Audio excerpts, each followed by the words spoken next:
Everyone, welcome back to the channel. Start करते हैं आज की रीडिंग। ठीक है, सबसे पहली बात मैंने 2 पे पोस्ट शेयर किए हैं। ओके, उस पर जाके पहली बात तो लाइक कर दो एंड सेकंड थिंग कि उसको देख लो ध्यान से। ठीक है, पहली चीज़ में मैंने वीकली जो ऑफर्स आते हैं उसका मैंने पोस्ट किया। उसमें 3 ऑफर्स हैं। वो जो फोटो आएगी ना उसको खोलना एक बार क्लिक करके। ठीक है, उसमें 3 ऑफर्स हैं, 3 ऑफर्स देख लेना। सेकेंड चीज़ है कि मैंने जो पोस्ट शेयर किया है उसमें वो है, क्या कहते हैं इसको, पोल है। ठीक है, कि नेक्स्ट वीडियो किसके ऊपर आए। ठीक है, तो वो देख लेना वो भी, एंड उस पर बता देना कि कौन सी वीडियो नेक्स्ट आए। ओके, सो आगे बढ़ते हैं, स्टार्ट करते हैं। अपने पार्टनर का ख्याल कर लो, उनके बारे में सोच लो।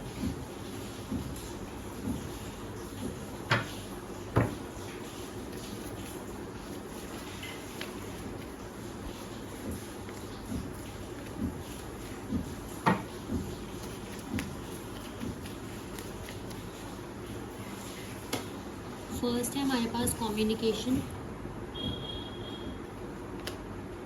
Then we have 4th house, then we have think twice. Clarify करते हैं और देखते हैं क्या आता है। ठीक है, सबसे पहली बात तो आप लोगों के लिए 17 नंबर काफ़ी इंपॉर्टेंट हो सकता है, 8 नंबर काफ़ी इंपॉर्टेंट हो सकता है, एंड 15 नंबर काफ़ी इंपॉर्टेंट हो सकता है। अगस्त का मंथ, जनवरी का मंथ, अक्टूबर का मंथ एंड सितंबर का मंथ आपके लिए इम्पोर्टेंट हो सकता है। संडे या फिर 1-1.5 महीना का रिलेशन रहा है, 1-1.5 महीने से बात नहीं बनी, या 1-1.5 महीने में ही सब कुछ एकदम से बिगड़ गया, उस 1-1.5 महीने को कह सकते हैं, या फिर 1:30 यानी कि 1.5 घंटा या 1.5 मिनट या 1.5 का कोई टाइम, कुछ समथिंग रिलेटेबल हो सकता है। ओके, सो क्लैरिफाई करते हैं और देखते हैं। रीडिंग सबके लिए है, जनरल स्पेसिफिक नहीं है, जेंडर स्पेसिफिक नहीं है, जनरल रीडिंग है। ओके ओके, द मून है हमारे पास। बॉटम ऑफ द डेक से we have king of pentacles,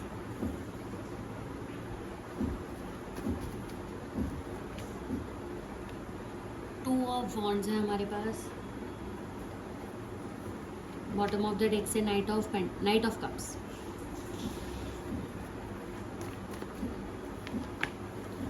page of pentacles है हमारे पास।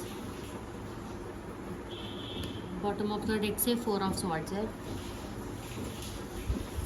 Okay, so let me analyze, और मैं आप लोगों को बताती हूँ।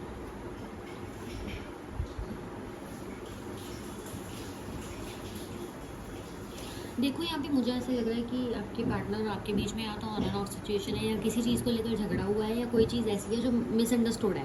ठीक है, मतलब बीच में ही रह गई है। मतलब एक तरह से या तो उसका सोल्यूशन निकल गया लेकिन पूरी तरह से नहीं निकला, आप लोग सेटिस्फाई नहीं हो। ठीक है, या फिर सोल्यूशन अभी निकला ही नहीं है उस चीज़ का। मान लो ब्रेकअप कर लिया आप लोगों ने, झगड़ा कर लिया आपस में, अलग अलग हो गए हो, लेकिन सेटिस्फेक्शन नहीं है उस चीज़ में कि क्या हुआ है, ठीक से चीज़ें क्लियर नहीं हुई हैं, ऐसा हो सकता है। ओके, सबसे पहली बात, आपके पार्टनर यहाँ पे रोध हो रहे तो मुझे नहीं दिख रहे। हाँ, एक मिसिंग एनर्जी है छोटी सी, कि हाँ यार मैं एक है किसी से बात नहीं कर रहा या किसी से बात नहीं कर रही, है ना। मतलब एक एनर्जी ऐसी है कि जहाँ उनको दिमाग में है ऐसा आपके बारे में कि हाँ मैं इससे बात नहीं कर रहा या नहीं कर रही, लेकिन बहुत ज़्यादा रोना धोना, मिसिंग एनर्जी यहाँ पे बहुत ज़्यादा नहीं है। बस हाँ, एक माइंड में है कि हाँ एक पर्सन है जिससे मेरी बात नहीं हो रही है, या फिर छोटी मोटी हो रही है, या जिससे जब बात खराब है। ओके, लेकिन ऐसा लग रहा है कि आपके पार्टनर को या तो किसी ने भड़काया है, या फिर आपके पार्टनर को मिसअंडरस्टैंडिंग ज़रूर है किसी चीज़ के बारे में। ओके, जिसको उनको लग रहा है कि आप उनको बोलोगे तो आप उनको झूठ ही बोलोगे, आप उनको समझाओगे तो आप उनको अपने फंसाने के ही कोशिश करोगे, उनको सही से नहीं बताओगे कि एक्चुअल चीज़ क्या है।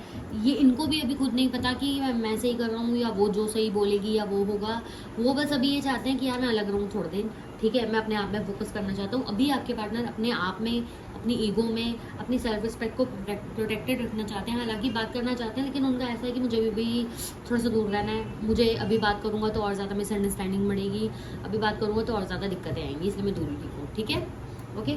नेक्स्ट में हम ये देख रहे हैं कि आपके पार्टनर के मन में प्लानिंग भी चल रही है। बेसिकली ऐसा कह सकते हैं कि आपके पार्टनर के मन में ऐसा है कि यार अभी मैं थोड़ा सा दूर रहूँ, क्योंकि अभी मैं बात करूँगा तो मिसअंडरस्टैंडिंग बढ़ेंगी, या अगर वो भी बात करेगी तो भी मिसअंडरस्टैंडिंग ही बढ़ेगी, तो इससे अच्छा है थोड़ा सा दूर रहे। लेकिन बात करना चाहता हूँ यार मैं उससे, क्या बात करूँगा, कैसे करूँगा, वो सोच लेता हूँ, ठीक है। तो आपके पार्टनर यहाँ प्लानिंग करते हुए नजर आ रहे हैं कि मिल के बात करूँ तो ज़्यादा बढ़िया है, चीज़ें अच्छे से क्लियर होंगी। येस, अगर लॉन्ग डिस्टेंस है तब भी, और अगर पास रहते हो तब भी आपके पार्टनर का हिंट है ज़रूर है एक बार कि मैं ज़रा मिल लूँ, एक बार मिल के बात करूँ, फेस टू फेस बात करूँ। कोर्ट हाउस का मतलब ये है एक डिसीजन। मैंने आपको कहा है कि आप दोनों के बीच में कोई ना कोई बात ऐसी है जिसका या तो सॉल्यूशन निकल गया लेकिन आप दोनों अभी तक सेटिस्फाई नहीं हो उस सॉल्यूशन से, या कोई बात है जो अभी तक आप लोगों ने सॉल्व ही नहीं की है, ठीक है, या जिस बात पे अभी ध्यान ही नहीं दिया जो आपके पार्टनर को भी खा रही है, ठीक है। तो उस चीज़ का सॉल्यूशन करना या उस बारे में बात करना चाहते हैं आपके पार्टनर, बेसिकली प्रपोजल के बारे में या रिलेशनशिप को एंड करने के बारे में, या कुछ बातें आप लोगों के बीच में लड़ाई झगड़े में हो सकते हैं ऐसी हो गई हैं जिसको क्लियर करना चाहते हैं, ठीक है। नेक्स्ट है हमारे पास 4 of swords, think twice of page of pentacles, ठीक है। आपके पार्टनर बहुत ज़्यादा सोच रहे हैं। पहली चीज़ तो उनको ये लग रही है कि यार मैं जाके बात क्लियर कर दूँ। दूसरी चीज़ उनको ये लग रही है नहीं यार मैं क्यों जाऊँ, जो करना है वो कर लेगी, ठीक है।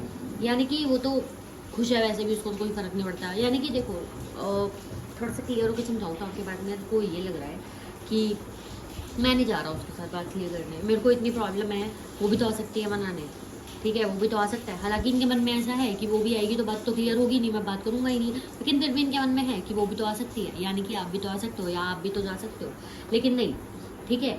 तो आपके पार्टनर के दिमाग में ये दो चीज़ें बार बार चल रही हैं कि मैं जाऊँ या वो आए, उसको आना चाहिए था लेकिन वो आएगी तो भी कोई फर्क नहीं पड़ेगा, ठीक है। तो कन्फ्यूजन बहुत ज़्यादा है यहाँ पे, ठीक है। ओवरऑल बताऊं, एक बार समरी बताऊं तो आपके पार्टनर अभी अपने आप में ध्यान दे रहे हैं, अपने काम पे ध्यान दे रहे हैं, साथ के साथ हल्की सी मिसिंग एनर्जी ज़रूर है कि हाँ यार एक पर्सन है जिससे मैं बात नहीं कर रहा, नहीं कर रही, लेकिन बात करना चाहते हैं आपके पार्टनर। उसके बारे में सोच रहे हैं कि अगर बात करूँगा तो कैसे करूँगा, बात होगी तो कैसे करूँगी, ठीक है। तो मुझे इनके दिमाग में ऐसा है कि यार अब बात करूँगी या बात होगी तो एकदम क्लियर कट होगी, मुझे कोई मिसअंडरस्टैंडिंग नहीं रखनी पहले की तरह दोबारा। उसके साथ साथ इनके मन में ये भी चल रहा है कि अगर मैं बात करूं अभी इस फिलहाल, अगर अभी मैं बात करूं उससे या वो मुझसे बात करेगी तो भी चीज़ें सॉल्व नहीं हो पाएंगी, क्योंकि अभी हो सकता है आप लोग गुस्से में हो या अभी ईगो बीच में आ रही है बेसिकली, ठीक है, वो चीज़ है, ओके। लेकिन आगे चल के फिर आपके पार्टनर ऐसे भी सोच रहे हैं कि यार उसको तो आना चाहिए था ना एक बार, वो नहीं आई तो क्या मैं जाऊँ क्या, बट वो क्यों जाऊँ मैं, फिर चीज़ें सॉल्व नहीं हो पाएंगी, मिसअंडरस्टैंडिंग हो जाएगी, बात नहीं करनी चाहिए, यानी कि घूम फिर के चीज़ एक ही जगह आ रही है, ओके। थोड़ा सा कंफ्यूजिंग है बट ट्राई टू अंडरस्टैंड, ठीक है। थोड़ा सा अपने ऊपर लेकर देखो कि आपका मन भी कर रहा है बात करने का लेकिन आपको करनी भी नहीं है, और दूसरी चीज़ ये कि आपको ऐसा लग रहा है बात करी तो मिस सॉल्व रह जाएगी, सॉल्व भी नहीं हो पाएगी बात और झमेले ना खड़े हो जाएं। फिर उसके बाद आपको ये भी लग रहा है कि नहीं यार उसको तो एक बार आना चाहिए था, बट वो भी आ जाएगा तो कौन सा चीज़ें सॉल्व हो जाएंगी तो वो सब चीज़ें आपके पार्टनर के माइंड में चल रही हैं, ओके। आपके लिए गाइडेंस ले लेते हैं। गाइडेंस है आपके लिए, take care of your inner peace, ठीक है। आपको इनकी ओवर थिंकिंग में ओवर थिंकिंग नहीं करनी कि यार ये बंदा डिसीजन क्यों नहीं ले पा रही या ले पा रहा, ठीक है, मैं इसको समझाऊं क्या, मैं जाऊं क्या जैसा ये सोच रहे हैं, नहीं यार कुछ नहीं करना, अपना अपना ध्यान रखो, आपको ऐसा कुछ करने की जरूरत नहीं है, क्योंकि येस ईगो फैक्टर है अभी भी इनकी सोच में, क्योंकि यहाँ पे किंग ऑफ पेंटिकल्स का कार्ड है। ये अपने आप को ऐसा समझ रहे हैं कि भाई ठीक है मैं तो हूँ ही, मतलब ये आपके अगर रिलेशन था या जो भी था ये अपने आप को सुपीरियर ही मानते थे, ठीक है, या मांगते भी थे उस चीज़ में, ओके।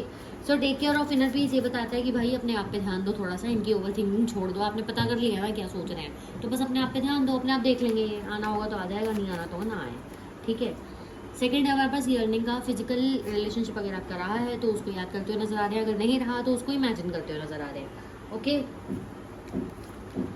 हो सकता है आप दोनों के बीच में ऐसी बातें हुई हो तो उसको भी याद करते हुए नजर आ रहे हैं। जर्नी एक्सपेक्ट ट्रैवल, मैंने आपको पहले भी कहा है कि आपके पार्टनर ट्रैवल करने का प्लानिंग कर रहे हैं कि अगर बात हो तो फेस टू फेस हो जाएगी तो ज़्यादा बढ़िया रहेगा, ठीक है। एस्ट्रोलॉजिकल ट्रांजिट, कुछ चेंजेस आते हुए नजर आ रहे हैं, ठीक है, हो सकता है ना जैसे मून शिफ्ट होता है ऐसी चीज़, तो उसकी वजह से भी ये सब चीज़ें हो रही हैं। और अगर इन्होंने आपके साथ कुछ बहुत ज़्यादा बुरा किया है जिसमें आपकी गलती नहीं थी, ठीक है, इस चीज़ का हमेशा ख्याल रखना कि जिसमें आपकी 0% गलती थी और इन्होंने आगे से गलती की है, तो उस फेज में यूनिवर्स आपके साथ क्या कहते हैं उसको, मतलब आपके लिए लड़ रही है, ऐसा कह सकता है, ठीक है। सेकंड सॉरी उसके बाद हमारे पास ये वाला कार्ड है, ओके। नेक्स्ट है हमारे पास माँ काली द डिवाइन फेमिनाइन। आपको बोला जा रहा है अपने आप को प्रोटेक्टेड रखो, यूनिवर्स आपको प्रोटेक्ट कर रहा है, ठीक है। अगर इनको भी बहुत ज़्यादा सोचने में टाइम लग रहा है या कन्फ्यूजन हो रही है, कहीं ना कहीं सही है यार, एक बार सोच के आएगा बंदा, आना होगा तो, नहीं आएगा तो आपको ऐसा बंदा क्यों चाहिए जो आपके लिए स्टेप लेना ले सके, ओके। सो अगेन बोलने में चीज़ें आसान होती हैं बट करने में मुश्किल होती हैं, I know that, but that's okay, ठीक है। सो ये थी आप लोगों की रीडिंग। वीडियो पसंद आई या लाइक कर दो, चैनल सब्सक्राइब कर दो, एंड जो पोल या पोस्ट शेयर की है जाके एक बार देखना ज़रूर, ठीक है। बाय।